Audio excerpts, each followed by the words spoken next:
चलिए, प्रोफेसर दिलीप मंडल जी हमारे साथ में जुड़ चुके हैं।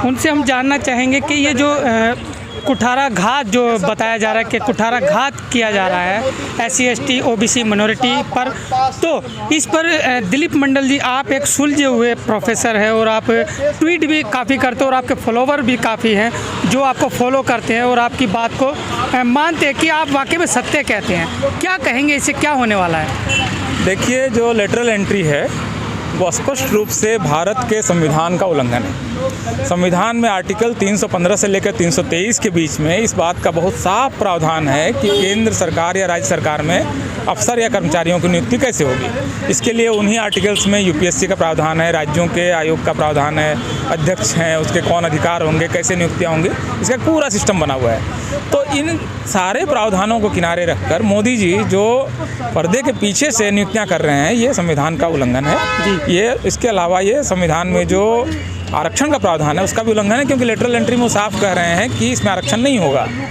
तो इस तरह इसका मतलब ये आर्टिकल 15(4) और 16(4) का भी उल्लंघन है। तो ये पूरा जो सिस्टम है, ये पूरे सिस्टम को ये तोड़ रहे हैं। SC ST OBC के साथ अन्याय कर रहे हैं और बाकी विद्यार्थियों के साथ भी अन्याय कर रहे हैं जो परीक्षा की तैयारी कर रहे हैं। भाई वो तैयारी क्यों कर रहा है? अगर आप इस समय देश में बड़ी संख्या में अफसर आप अगर पर्दे के पीछे से ही ले आएंगे तो इनके साथ अन्याय है। इसके अलावा आप देखिए, जो सरकारी ऑफिसर हैं उनके ऊपर जो कम एक्सपीरियंस वाले प्राइवेट सेक्टर से लोग ला के बैठा देंगे तो ये पूरी नौकरशाही को भी ये ध्वस्त कर देगा, एक अराजकता फैल जाएगी।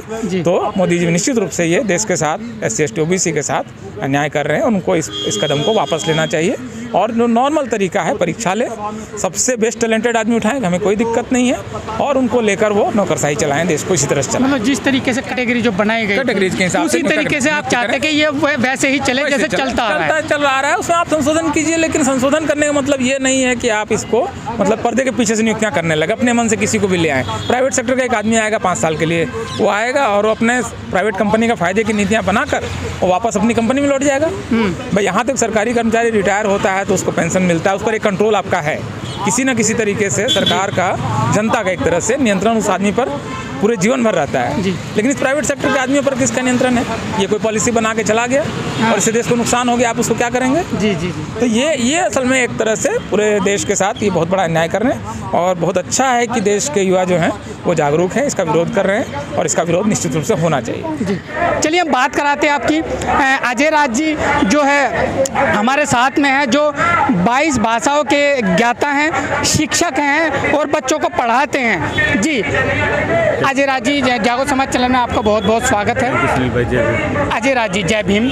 और क्या कहना चाहेंगे, ये बैकडोर से जो एंट्री होती है तो इसमें क्या नुकसान है और क्या फ़ायदा है? ओके, पहले तो मैं हम बता दें, बैकडोर एंट्री है प्रोपोर्शनल रिजर्वेशन में था। ये एक पार्ट था प्रोपोर्शनल रिजर्वेशन का कि सपोज मान लो एक संस्थान में 100 सीटें हैं, 100 में अनुपातिक 51.5% जनरल को जाता। अघोषित रिजर्वेशन जिनकी पॉपुलेशन 12% है वो 51.5% रिजर्वेशन ले रही है। और देश की जो बहुसंख्या है वो 88% के आसपास है, उनको 49.5% मिल रहा। तो इट मीन्स कि वो जो प्रोपोर्शनल रिजर्वेशन में बैकडोर के एंट्री का मतलब था कि 100 के बाद फिर 50 बढ़ा दी, उसमें फिर 50 जनरल, वो तो ही बैकडोर एंट्री। लेटरल एंट्री का मतलब देखो, आप समझने की कोशिश करो। जैसे मैंने कहा, जैसे 100 सीटें निकली, 100 में सब प्रोपोर्शनल बटा हुआ है, SC ST OBC माइनॉरिटीज़ का मिला के 49.5% मिलता है और उनकी संख्या कितनी 88%, उनको उनका आधा भी नहीं मिल रहा। और जो 12% है उनको 51.5% अघोषित रिजर्वेशन।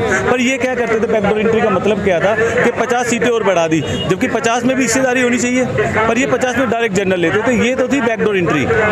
और जो बात थी लेटरल एंट्री की, वो था कि अपनी इच्छा से बिना किसी कॉम्पिटिटिव एग्जाम के, क्योंकि फंडामेंटल राइट्स में एक बात कही गई है कि सबको पढ़ाई तक तो रिजर्वेशन की जरूरत है कि लोगों के पास पैसा नहीं हो सकता, पर कॉम्पिटिटिव में अपनी योग्यता से आदमी आएगा।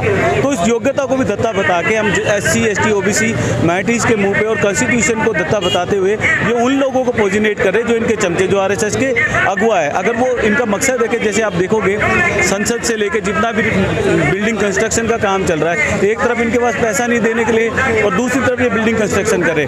इसका मकसद साफ साफ था कि नागपुर के साथ साथ वो सारी सरकारी बिल्डिंगों में जो लेटरल एंट्री के थ्रू इनके सचिव जाके बैठाए जाएंगे, जिनसे कि पूरे सत्ता में, शासन में अपनी भागीदारी को या जो प्लानिंग में उसमें शामिल हो सके और लोगों को रोका जा सके। इससे मतलब अब क्या होगा, जैसे बहुजन समाज के लोग हैं, दलित समाज के लोग हैं, छोटी छोटी जातियां हैं, वो जो अपने बच्चों को कुछ बनाना चाहती हैं, तो अब क्या उनके रास्ते खुले हैं या बंद हो चुके हैं? देखिए, बंद तो प्राइवेटाइजेशन पूरी दुनिया में, जिसे हम दूसरे भाषा में कहते हैं इसे शोक थेरेपी बोलते हैं। दुनिया ने 90 के दशक में शोक थेरेपी को झेला है। शोक थेरेपी थी कि सरकारी उपक्रमों को प्राइवेट हाथों में बांट देना या औने पौने दाम पे सरकारी संपत्तियां बेच देना। अब जब सरकार का नियंत्रण रहता है उन प्रॉपर्टी पे, तो इसका मतलब है डायरेक्ट जनता का भी उसमें नियंत्रण है। पर ये इस चीज़ों को भत्ता बता के शोक थेरेपी के चलते हुए हम लोग के रास्ते प्राइवेटाइजेशन के करते हुए हमारे सारे रास्ते रोके, और साथ ही साथ इन लोगों ने अभी हमें लगता है लेटरल एंट्री के बाद हम लोगों की गुंजाइश और कम हो जाएगी।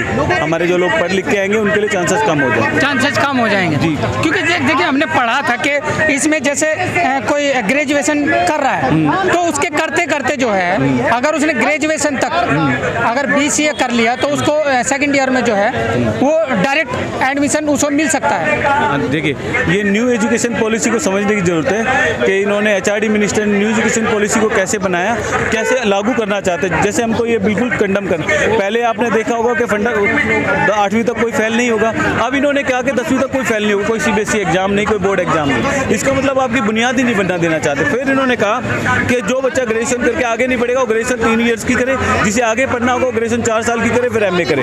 तो इनके लोगों को आज से पहले भी FUE कांग्रेस के टाइम पे भी उसको स्क्रैप किया गया, वापस दिलाया गया, क्योंकि ये एजुकेशन पॉलिसी भारत में 10+2+3 की थी। अगर ये किसी को 4 साल पढ़ा रहे तो इसका मतलब क्या उसको जॉब देंगे?